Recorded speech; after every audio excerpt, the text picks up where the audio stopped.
दोस्तों, आप लोगों का स्वागत है एक बार फिर से मेरे चैनल पर मेरी लाइफ मेरी कहानियां में। और आज हम लोग बात करने वाले हैं एक ऐसी कहानी के बारे में जो सच में आंखों में आंसू ला देगा। वो यह है कि मेरे चश्मे के साथ मेरी दृष्टि 20/20 है। मैं अपनी चश्मे लगा पाता हूँ, मैं ठीक हूँ। यह दैनिक कामों में कोई बाधा नहीं डालता है मेरे लिए, लेकिन बिना चश्मे के मैं कानूनी तौर पर अंधेपन का सामना करता हूँ और अंधेपन के लेवल पर पहुँच जाता हूँ। यह तब असर डालता है जब मैं किसी दूसरे जगह पर रहता हूँ। हाँ, मेरा कोई अपना नहीं है। जैसे कि किसी होटल के बाथरूम में मुझे शावर के कंट्रोल्स को याद रखना पड़ता है, जैसे कि मैं उसे छू कर इस्तेमाल कर सकता हूँ। मुझे याद रखना पड़ता है कि मेरे तकिए कहाँ है। मुझे याद करना पड़ता है कि मेरा वाला बैग कौन सा है, कि मुझे ऐसे ही दिखने में बहुत प्रॉब्लम होता है। और बात की जाए किसी सामान के रंग की, तो उस वस्तु की रंग को भी मैं उतना सही से नहीं देख पाता हूँ जितना कि एक नॉर्मल आँख वाले व्यक्ति देख सकते हैं। इसलिए मैं किसी भी चीज को स्पर्श करके या उसे समझकर अपने दिमाग से याद रखना ही ज्यादा पसंद करता हूँ। जब मैं कहीं घूमने के लिए जाता हूँ तो मुझे मेरी तौलिया भी खोज कर नहीं मिल पाता है। मुझे याद रखना पड़ता है कि आखिरकार मैंने उसे इस्तेमाल करने के बाद पिछले बार कहाँ रखा था। जब कोई भी वस्तु खो जाती तो मेरे घर के सदस्य उसे ढूंढने में मेरी काफ़ी मदद कर देते हैं। रात को सोते वक्त मुझे और भी ज़्यादा टेंशन होता है कि अगर मैं अपने चश्मे को रखूं तो वो कहाँ पर रखूं, क्योंकि मुझे अगली सुबह उसे याद कर कर ही ढूंढना है। क्योंकि अगर मैंने ऐसे ही रैंडमली कहीं रख दिया तो इससे बड़ा सज़ा मुझे कभी मिल ही नहीं सकता। यही मेरे लिए सबसे बड़ी सजा होती है, क्योंकि नॉर्मल आंख वाले कहीं भी रखते हो अपने सामान को तो वो लोग देख सकते हैं, और अगर उन्हें याद ना भी हो तो वो लोग देखकर ही चीज़ों को पहचानना या चीज़ों का सही इस्तेमाल करना ध्यान में रख सकते हैं। लेकिन हमारे क्षेत्र में ऐसा कुछ भी नहीं है। हम इस मामले में बहुत बड़े दुर्भाग्यशील हैं। आखिरी बार मैंने चेन्नई और रामेश्वरम घूमने के लिए जाना सोचा था। मैं गया भी था तो होटल में मेरे चश्मा कहीं छूट गए थे, लेकिन जब मैं होटल चेक आउट करके बाहर निकला तब मुझे ध्यान नहीं था।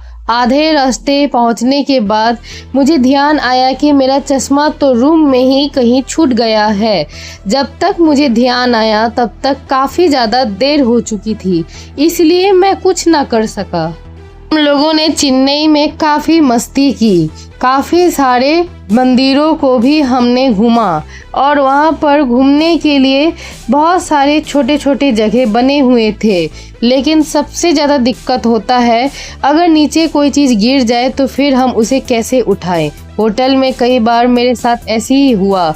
मेरा जैकेट का चैन भी खुलकर नीचे गिर गया था, लेकिन मैं उसे आज तक ढूंढ ना सका। मैं अकेले गया हुआ था, इसीलिए मेरे साथ कोई और नहीं था जो मेरी मदद कर दे। लेकिन यही चीज़ है जो मेरी ज़िंदगी को और भी ज़्यादा मुश्किलों भरा बना देता है। खासकर अगर मुझे बिना चश्मे के बाथरूम जाना हो या मुझे बाथ-टब में नहाना हो तो उस समय बहुत ज़्यादा दिक्कत होती है। बिना चश्मे के ऐसा लगता है कि मानो सब कुछ ऊंचा नीचा हो रहा हो, और ऐसा लगता है कि बाथ-टब से निकलते ही मैं गिर जाऊंगा। इसलिए बाथ-टब से निकलने से पहले कई बार मैं अपनी पैरों से नीचे का फर्श को स्पर्श करता हूँ, तब मुझे पता चलता है कि कितनी गहराई है, वरना मुझे बहुत दिक्कत हो जाती है। ज़मीन मुझे ऊंचा नीचा सा नज़र आता है। इसके अलावा सिर्फ इतना ही नहीं, जब मेरे चश्मे के ऊपर पेपर जम जाता है तब बड़ा ही देखने में दिक्कत होता है। आधा दुनिया तो मानो जैसे धुंधला ही हो जाता है। ऐसा लगता है कि चश्मा ठीक से ना पहनते तो आधी रात तक कुछ भी नहीं देख पाऊंगा। मुझे धुंधलेपन की सिवा और कुछ भी नहीं दिखेगा। अपने चश्मे नहीं पहनने तो ऐसे लगाता है कि मूल रूप से बारिश में टहलने भी मेरे लिए आसान नहीं, क्योंकि चश्मा पहनने के बाद वह भी धुंधला हो जाता है। बारिश की बूंदें आकर चश्मे पर जम जाती है, जिसके कारण चश्मा पूरा खराब हो जाता है और मुझे देखने में दिक्कत तो होता ही है, साथ में मैं बाकी लोगों की तरह मज़े भी नहीं ले पाता हूँ। कई बार अपनी ज़िंदगी में मैंने कोशिश तो की है, लेकिन बहुत ज़्यादा थक गया हूँ, इसलिए अब ऐसा कुछ नहीं सोचता हूँ। कल में जहाँ भी बहुत पानी वाली जगह है वो मेरा पसंदीदा है, जैसे नदी, समुद्र। लेकिन मैं कहीं भी जाता हूँ तो शांति से घूम नहीं पाता हूँ, क्योंकि चश्मा पहनते तो दिक्कत है, ना पहनो तो भी दिक्कत है, और एक पल भी भगवान ने मुझे शांति से जीने के लिए नहीं छोड़ा है। मैंने अपने जीवन में बहुत सी जगहों का स्वाद चखा है, जैसे जगन्नाथपुरी के समुद्र हो, वहाँ पर मैंने बचपन में कई बार स्नान करने की कोशिश की है, लेकिन ठीक से नहीं दिखाई देने के कारण मैं बहकर कब कहाँ चला जाता था मुझे खुद नहीं पता। कई बार मम्मी पापा मुझे समुद्र में ही ढूंढने निकल जाते, तब पता चलता कि मैं किसी और के गोद में खेल रहा हूँ। मम्मी पापा को ये सुनकर तो शांति होता कि मैं अभी सुरक्षित हूँ, लेकिन उनके मन में बहुत ज़्यादा डर होता। मैं कई बार अपने पापा से स्विमिंग पूल जाने की भी जिद कर चुका हूँ, लेकिन मेरे पापा वहाँ नहीं ले जाना चाहते मुझे, क्योंकि मैं सही से देख नहीं पाता। मैं अपना बचाव कैसे करूँगा? मेरे पास कागज़ पर पढ़ने के लिए बड़े अक्षर हैं, जिनका मैं हमेशा चाहता हूँ कि मेरे कांच जैसी दिखने वाली बचपन के जो सपने हैं वो पूरे हो सके। ब्लैक बोर्ड सही से नहीं दिखाई देता था, तब तो मेरे टीचर मेरी दिक्कतों को समझते नहीं थे। मेरा मन करता था कि मेरे शिक्षक उस अक्षर को मेरे लिए बड़ा कर दे। मेरी दृष्टि आमतौर पर हर 2 साल में दवा के एक छोटे से घूंट के कारण बदलती रहती है।